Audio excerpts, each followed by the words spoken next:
আর এই নামাজ প্রত্যেক শ্রেণীর মানুষের উপরেই ফরজ, গরিব হোক, পয়সাওয়ালা হোক, আমির হোক, ফকির হোক, মাস্টার, ডাক্তার, মৌলবি, মুফতি, সবারই উপরে নামাজ ফরজ।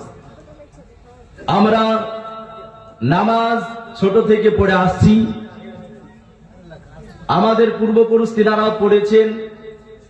কোনদিন আপনার এই আমাদের পদ্ধতি নিয়ে হাদিস কোরআন দেখতে বা দেখাতে হয়নি, কারণ এটা চলে আসছে আগাগোড়ি সহি অনুযায়ী। হঠাৎ করে এখন আপনার দেখানোর প্রয়োজন হচ্ছে, তাই আমরা দেখাচ্ছি, জায়গা জায়গা দেখানো হচ্ছে যে আমরা যেভাবে নামাজ পড়ি এটা হাদিসের বিপক্ষে নয়, হাদিসের বিরোধী নয়। এটাই হাদিস শরীফে বা রাসূলুল্লাহ সাল্লাল্লাহু আলাইহি সাল্লাম এভাবে নামাজ পড়েছেন। মুআজ্জাজ সামাঈনে কেরাম, নামাজের জন্য যখন আমরা দাঁড়াই, দাঁড়ানোর পরে নিয়াত করি। নিয়াত সম্পর্কে বুখারী শরীফ, এখানে সব কিতাব আছে, সিয়াসিতা, বুখারী, মুসলিম, তিরমিজি, আবু দাউদ, এই সমস্ত যেগুলো প্রয়োজন নিয়ে আসা হয়েছে। বুখারী শরীফের প্রথম হাদিস হচ্ছে ইন্নামাল আমালু বিন্নিয়াত। সমস্ত কাজের দারো মাদার হচ্ছে নিয়াতের উপরে নির্ভর করে। সমস্ত কাজ নির্ভর করে নিয়াতের উপরে। আমি নিয়াত কি করছি, ভালো না খারাপ, সে অনুযায়ী আমি তার ফল পাবো।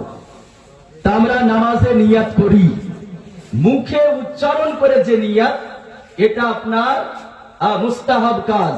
যদি কেউ বাংলাতে বা মনে মনে করে যে আমি ফজরের 2 রাকাত সুন্নাত নামাজ বা ফজরের 2 রাকাত ফরজ নামাজ পড়ছি, এই নিয়াতই তার জন্য যথেষ্ট। মুআজ্জাজ সামাঈনে কেরাম, নিয়াত করি, করার পরে আমরা হাত উত্তোলন করি, আল্লাহু আকবার বলি।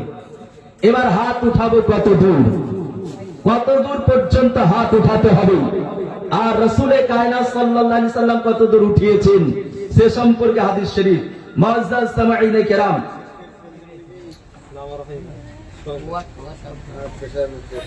عن مالك بن حويرث رضي الله عنه أن رسول الله صلى الله عليه وسلم كان إذا كبر رفع يديه حتى يحاذي بهما أذنيه وفي رواية حتى يحاذي بهما فروع أذنيه رواه مسلم।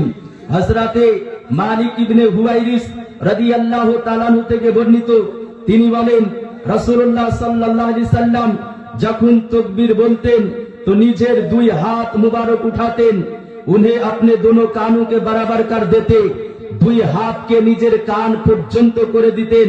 আর এক riwayate আছে যে 2 হাত কে কানের উপরের অংশ পর্যন্ত করে দিতেন। মুআজ্জাজ সামাঈনে কেরাম, এই হাদিস খান আপনার আছে কোথায়? মুসলিম শরীফ, কিতাবুস সালাত, বাবু ইস্তিহবাবি রাফি'ল ইয়াদাইনি হাজবুল মানকাবাইন, প্রথম খণ্ড, পৃষ্ঠা নাম্বার 168।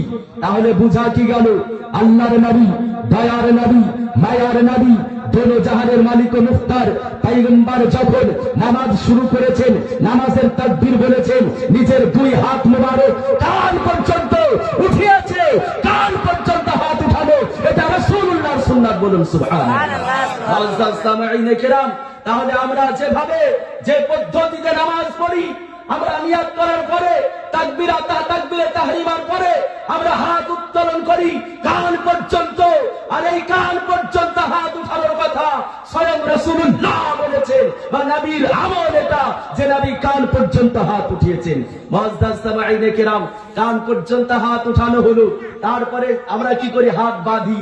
এবার বাঁধবো কোথায়, বাঁধার স্থান কোথায়, হাদিস কি বলছে, নবী পাক আলাইহিস সালামের পবিত্র বাণী হাদিস কি বলছে সে সম্পর্কে আপনার হাদিস শ্রবণ করুন। হযরতে আন আলকামা ইবনে ওয়াইল ইবনে হুজুর আন আবিহি রাদিয়াল্লাহু আনহু قال رايت النبي صلى الله عليه وسلم يدعو يمينه على شماله في الصلاه تحت السره رواه ابن ابي شيبه واسناده صحيح। হযরত আলকামা ইবনে ওয়াইল ইবনে হুজুর রাদিয়াল্লাহু তাআলা আনহু থেকে বর্ণিত, তিনি নিজ পিতা হতে বর্ণনা করেন, उन्होंने फरमाया मैंने नबी पाक सल्लल्लाहु अलैहि वसल्लम को देखा তিনি বলেন আমি নবী পাক সাল্লাল্লাহু আলাইহি সাল্লামকে দেখেছি कि आपने नमाज में अपनी नमाजेर ভিতরে আপনার দায়া হাত বায়া হাত पर रखा हुआ था, নিচের ডান হাত বাম হাতের উপরে রেখেছিলেন, নাফকে নিচে এবং নাভির নিচে রেখেছিলেন।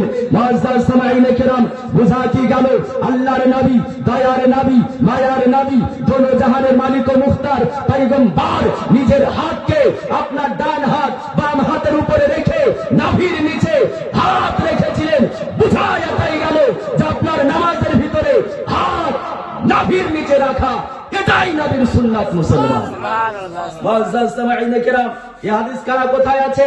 মুসান্নাফ ইবনে আবি শাইবা, আর এই হাদিসের সনদ হচ্ছে সহিহ। বলুন সুবহানাল্লাহ। মুআজ্জাজ সামাঈনে কেরাম, তারপরে হাত বাঁধা হয়ে যায়, তারপরে আপনার আছে কিসের পালি?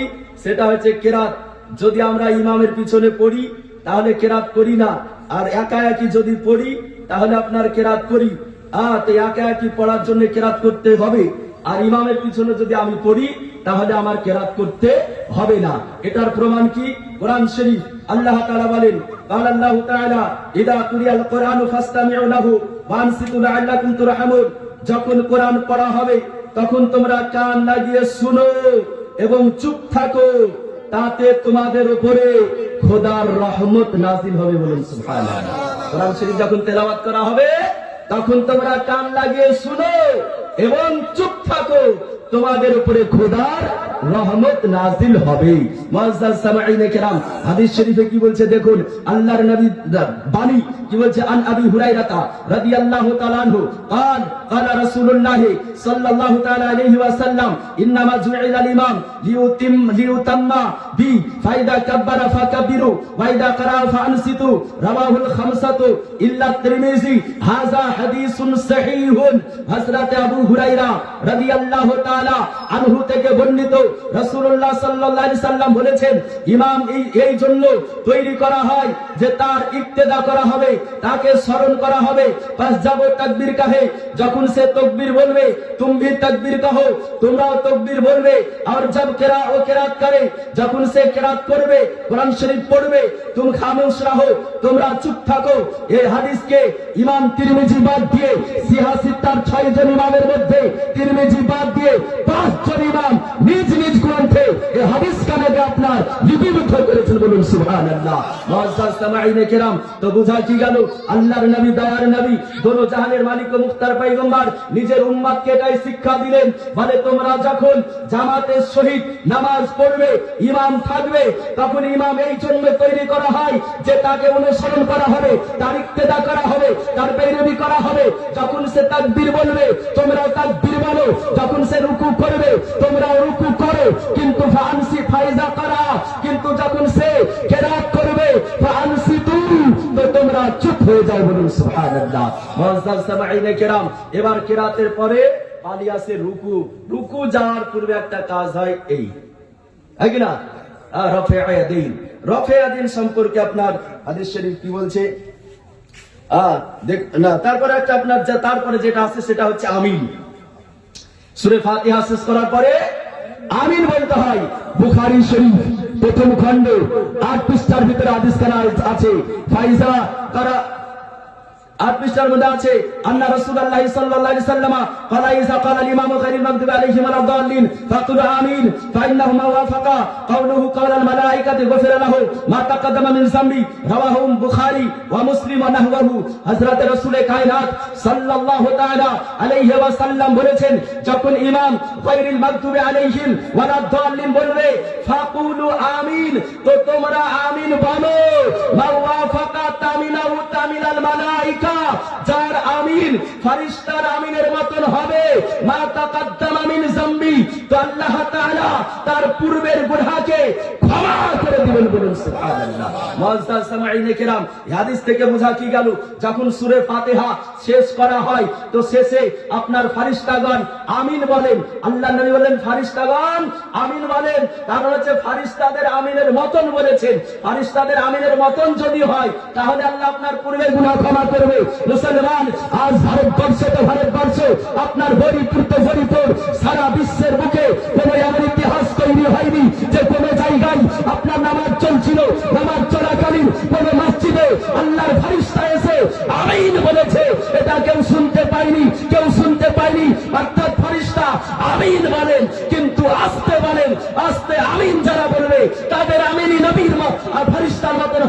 আর ফেরেশতার মতন যার আমিন হবে আল্লাহ তাআলা তার পূর্বের সমস্ত গুনাহকে ক্ষমা করে দেবেন।